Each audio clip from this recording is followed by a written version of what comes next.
I am Kurdish with a 1,000-year of background in Iran. We have a very beautiful culture that talks about life and always peace and beauty and color.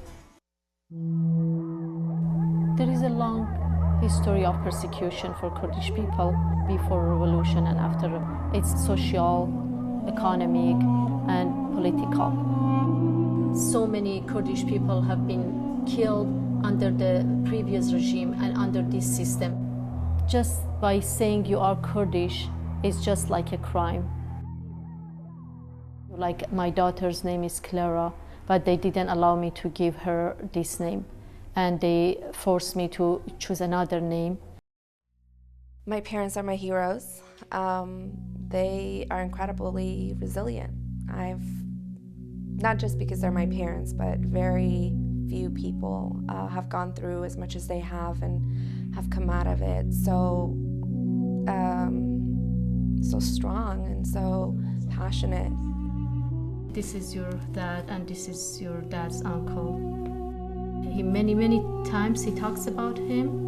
He was politically active. He was very young, but very handsome guy, and he was very active in non-violence organization. And he's been killed in front of his eyes, and he never forget. The first time I got arrested, I was very young. I was 14 years old. I was thinking of equality, justice, advocating for my people. I was writing something on the wall. I was writing, "The land belongs to those who work on them." Police grabbed us. We went to the prison. They asked you the same question: who are you? What did you do? Which organizations you belong to? And then my family could come and see me. My parents knew each other from when my mom was 13 or 14. They were activists together. And my dad was a youth leader, and they believed in the same things, and that brought them closer. At the age of 18, I was married with Cklara Moradian. He was a wonderful man. He was a poet. He was very kind, very deep in love. So I fell in love with him. A couple months later, we were having lunch with my family. Suddenly, like 4 people, 5 people, they came inside with the gun, and they said, "Okay, Soraya and Azad, we want you. You should come." And in the beginning, they put me in the solitary confinement. The interrogator told me, "You tell us one by one these people, who they are and what they do." During interrogation, she was often physically tortured.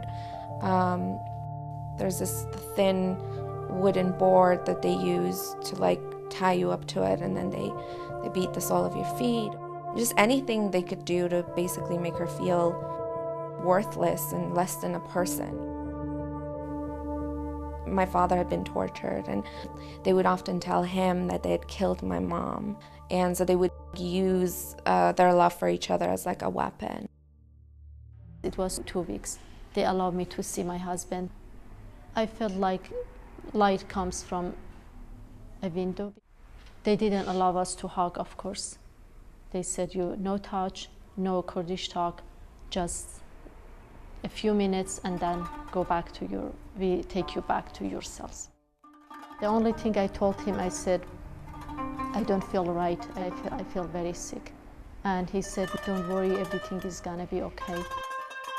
I soon realized that I am pregnant, and I was still in solitary confinement. And I wanted to share it with everybody. I wanted to share it with my family, with my father. I wanted to share it with my husband. After I was in 3rd month of the baby, one of the days that they tortured me, I felt something inside me like ripped, like my heart. And I find out that I am bleeding. I was very loud. I was very loud. I was knocking the door, I was screaming, I want to see doctor, I want to see my husband, you can't shut me up, I want to see my family.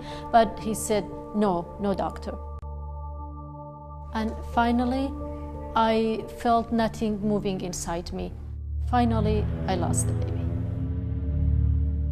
And she had to care for that herself without any clean water. And it's also very, very cold in Kurdistan. And she was only given one small blanket that was soaking in blood. And they wouldn't change it for her. So many horrible things happened. So many. Prison, torture, losing baby, seeing friend that front of you dying.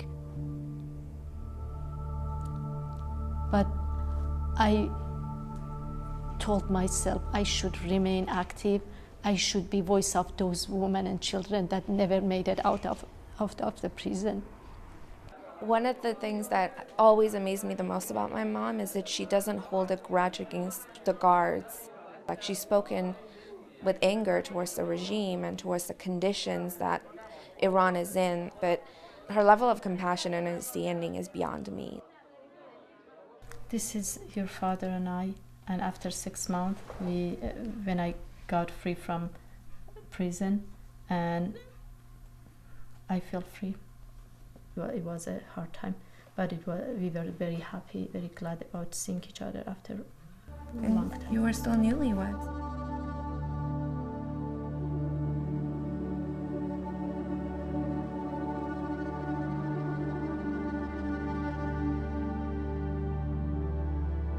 One of the most incredible times for them was when they finally saw each other and they were both alive, because so many of their friends weren't. And I guess I was conceived during that time, so it must have been good.